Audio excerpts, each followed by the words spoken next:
여름이 시작되고 이제 가을의 추수 때까지 이미 씨앗은 뿌렸고 그것이 자라나고 열매를 맺고 또한 그 열매가 연걸어지고 추수하기까지 이제 우리에게 기다림의 삶이 시작된 것 같습니다.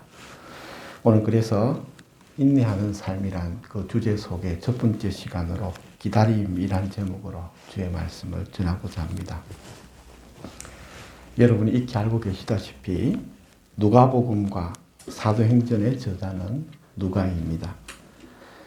그리고 이 누가복음이라는 이 복음서는 예수 그리스도의 행적을 담고 있다면 한 권의 책으로 이루어졌던 그 뒷부분에 해당하는 이 사도행전은 예수님이 부활 승천하시고 난 후 사도들의 행적을 기록한 것을 사도행전이라고 원래는 한 권의 책이었지만 이렇게 나누어서 지금 우리는 성경을 보고 있습니다. 그런데 누가는 이 복음서와 사도행전을 나누어서 볼 때에 복음서와 사도행전을 기다림이라는 주제를 담아내고 있음을 보게 됩니다.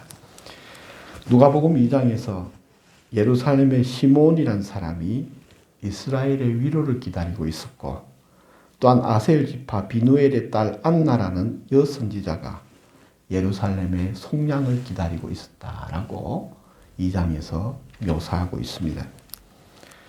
당시 유대와 예루살렘은 쉽게 말해 자신들을 구원할 메시아를 기다리고 있었던 것입니다. 그리고 오늘 우리가 읽었던 이 본문에 해당하는 사도행전의 그 시작을 사도들이 예수님께서 사도들에게 이제 승천하시기 직전에 명령하시기를 예루살렘을 떠나지 말고 아버지께서 약속하신 것을 먼저 기다리라라고 명령하고 계십니다. 그런데 우리가 복음서를 가만히 읽어보면 예수님 또한 기다리는 삶을 사셨음을 보게 됩니다. 요한복음 2장에 소위 예수님께서 베푸신 첫 번째 기적으로 불리는 요한복음 2장 가나 혼인잔치에서 포도주가 거의 다 떨어져 버리자 예수님의 육신의 어머니 마리아가 예수님께 부탁을 합니다. 잔치에 포도주가 다 떨어졌다. 자, 이 말인즉슨 어떻게 좀 해결해 달라라는 요청인 것이죠. 그때에 예수님께서 육신의 어머니인 마리아에게 대답하십니다. 아직은 제 때가 아닙니다. 예수님께서 이 말은 기적을 못 베푸시겠다라는 것, 이 문제를 해결해 주시지 못하겠다라는 말씀이 아니라 아직은 제가 드러내어 놓고 이 메시아 사역을 시작할 수 없습니다라는 말씀을 하신 것이죠. 그리고 드디어 요한복음을 가만히 읽어보면 자신보다 6개월 먼저 태어났던 사촌인 세례 요한이 헤롯에 의해 단두대에 이슬로 사라지게 되자 그제서야 비로소 본격적으로 예수님께서 자신의 공생의 사역을 시작하시는 것을 볼 수가 있습니다. 모든 것은 때가 있는 것 같습니다. 그리고 진실로 우리에게 주어진 그 복된 삶과 복된 열매를 맺기 위해서는 자신에게 주어진 때를 잘 기다리는 지혜가 우리에게 반드시 있어야 할 것을 생각해 보게 됩니다. 그런데 오늘 우리가 읽었던 이 사도행전 1장 4절의 이 본문은 2000년 기독교 역사 속에서 아주 이상한 뭐라 그럴까요? 이상한 기독교 운동, 2000년의 기독교 역사 속에서 아주 묘한 기독교 운동을 불러일으키는 약간의 오해를 일으키는 본문이기도 했습니다. 뭐냐면 바로 이 본문을 가지고 예루살렘에서 성령을 받는 이 이야기를 두고 말하면서 오늘날까지도 몇몇 신학자들까지 포함하여 Back to the 예루살렘이라는 운동이 지금까지 이어지고 있습니다. 소위 말하면 예루살렘으로 돌아가자라는 운동이 일어나고 있는 것이죠. 이 본문의 예루살렘을 장소적 개념으로 이해한 것입니다. 그 대표적인 예가 바로 십자군 전쟁입니다. 1095년부터 1291년까지 벌어진 이 십자군 전쟁 또한 이 이슬람에 의해 예루살렘을 잃어버린 그것을 이제 다시 예루살렘을 탈환하자라는 이 예루살렘의 장소적 개념을 필두로 하여 사실은 당시 세속의 유럽의 황제와 기독교의 교황의 이 종교 권력이 부딪히는 것들로 인해 위기가 다가오게 되자 이것을 자신들의 기독교 중심으로 권력을 다시 집중시키기 위해 사실은 교묘하게 예루살렘 탈환이라는 명분을 내세워서 성지 회복이라는 명분을 내세워 십자군 전쟁을 일으키고 다시 유럽의 전쟁 국가들 속에서 분열되어 있던 모든 것들을 다시 기독교 중심으로 하나로 모으는 정치적 도구로 사용한 것이죠. 그래서 점점 강성해지는 이슬람 세력을 맞선다는 명분으로 당시 교황이었던 우르바누 2세는 예루살렘 성지를 탈환해야 된다라고 이것이 하나님의 뜻이라고 외치면서 힘을 모으게 되고 그리고 이 예루살렘 정복 전쟁, 십자군 전쟁은 9차례에 걸쳐서 약 200년 동안 전쟁, 소위 말하는 세계대전을 거치는 비극의 역사가 시작된 것입니다. 우리가 경계를 해야 될 부분은 이것입니다. 기독교의 신앙을 회복하겠다는 명분을 세워서 자신의 탐욕을 채우려는 이 교황의 모습을 보면서 어쩌면 우리의 신앙생활의 한 단면을 보고 있을지도 모르겠습니다. 하나님께 영광이란 타이틀을 걸어놓고 사실은 실속적으로는 자기 욕심을 채우려는 자들이 우리 인간이기에 누구에게나 유혹으로 도사릴 수 있다는 것이죠. 그리고 결국은 이것이 십자군 전쟁이 승리도 아니고 패배도 아닌 이상한 형국으로 마무리되어지면서 사실은 엉뚱한 자들, 자신들이 계획했던 기독교의 다시 재부흥과 재강성이 아니라 새로운 집단, 베네치아 공화국과 제네바 공화국이 이 200년의 전쟁을 통해서 전쟁 물자들을 공급하고 장사를 하면서 이 두 조그마한 공화국이 부를 얻게 되고 이 조그마한 두 공화국이 부를 얻게 되자 엉뚱하게도 르네상스라는 문해부흥 운동, 르네상스란 말은 본질로 돌아가자, 즉 본질이라는 건 다시 그리스 원으로 돌아가자. 왜냐하면 왜 그리스 원으로 돌아가자라고 외쳤는가 하면 그 당시 교황들이 사용하고 있던 책들이 전부 다 라틴어 성경이었습니다. 라틴어 성경은 그리스어 성경을 번역해서 썼던 것인데 라틴어 성경은 못 믿겠다라는 것에 의미가 담겨 있었던 것입니다. 그래서 그리스로 돌아가자 르네상스라는 운동을 일으키게 되고 결국은 중세 기독교는 근대화의 물꼬를 튀게 되는 자신들의 오류를 증명하는 그런 어리석은 결과들이 나타나게 된 것이죠. 다시 한 번 더 말씀드립니다. 이 사도행전 1장 4절을 두고 백투더 예루살렘 운동의 미혹에 빠지지 않으시길 바랍니다. 저는 그분들을 이단이다, 잘못됐다고 말하고자 하는 것이 아닙니다. 얼마든지 오해의 소지를 일으킬 수 있겠으나 자칫 잘못하면 우리가 또 십자군 전쟁과 같은 어리석은 일들을 벌일 수 있기에 이 부분에 대해서는 경계해야 한다는 것입니다. 그러면 오늘 이 본문에 해당하는 예루살렘에서 기다려라, 예루살렘으로 돌아가라 라는 이 말은 무엇이냐? 사실은 저는 이렇게 해석했으면 좋겠습니다. 예루살렘은 거룩하고 특정한 장소가 아니라 지금 여기를 의미하는 관용구로 이해되었으면 좋겠다라는 게 저의 입장인 것입니다. 북이스라엘 선지자였던 엘리야는 갈멜산에서 하나님의 불을 받았습니다. 포로로 잡혀갔던 에스겔은 바벨론의 그발 강가에서 하나님의 뜻을 보았습니다.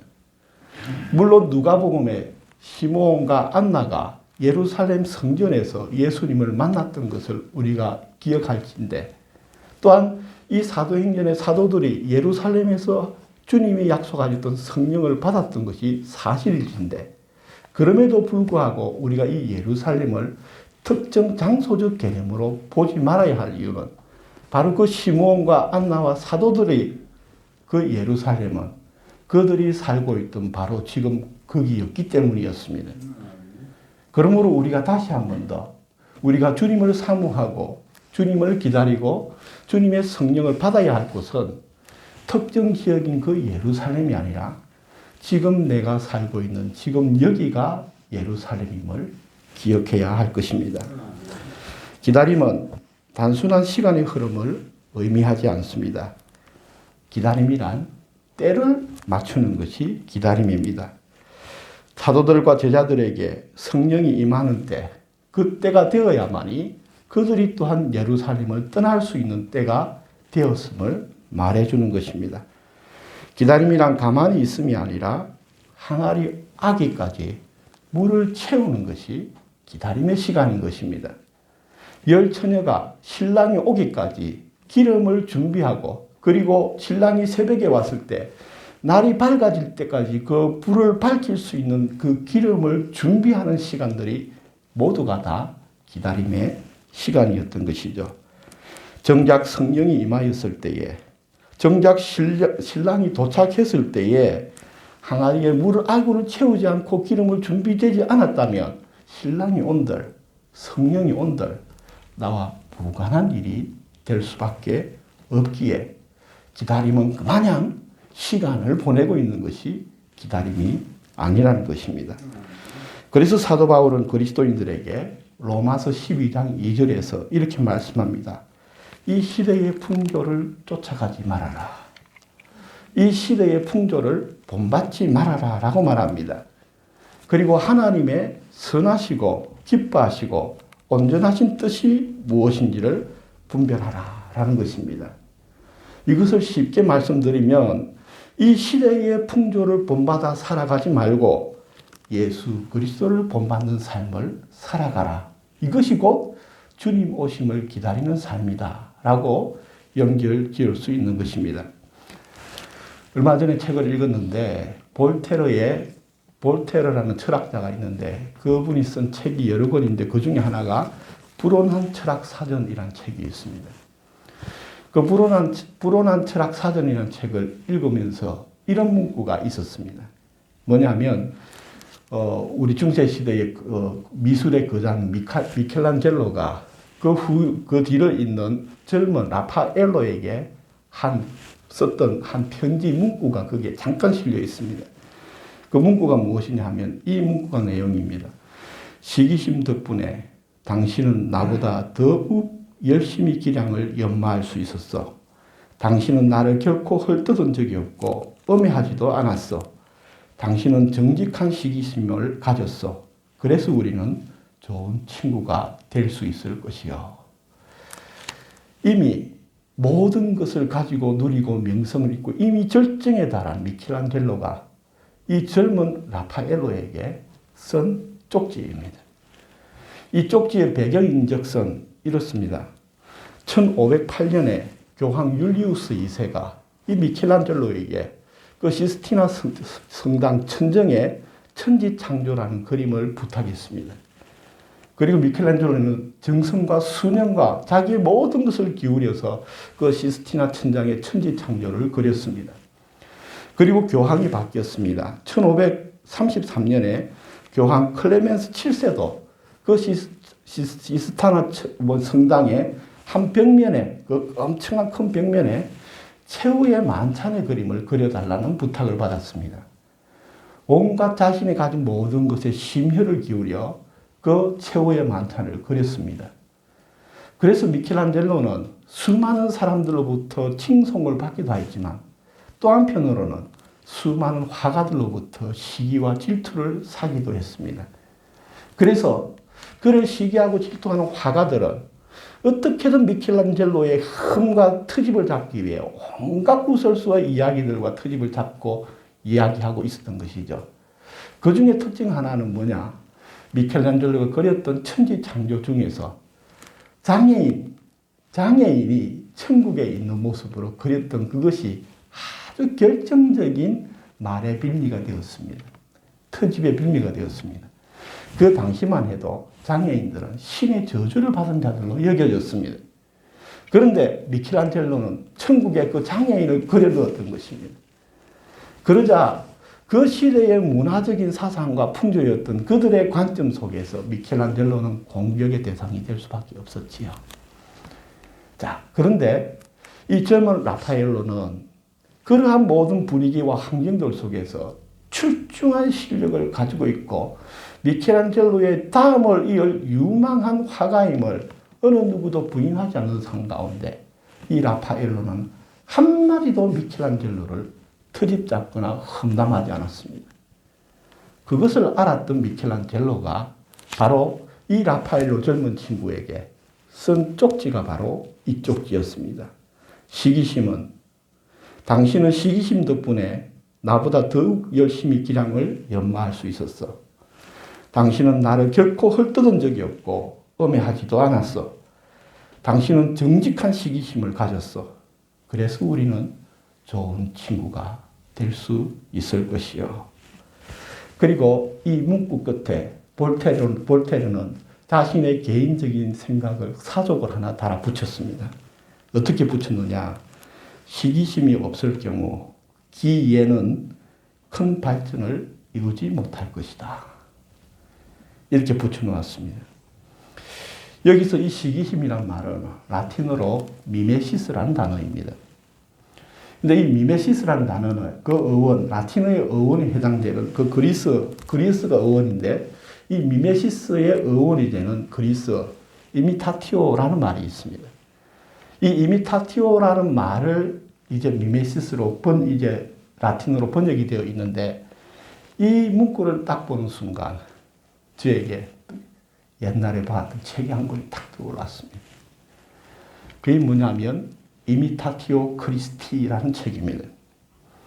이미타티오 크리스티라는 책을 그냥 거칠게 그대로 번역하면 예수 그리스도 모방하기, 그리스도 모방하기라는 말이 됩니다.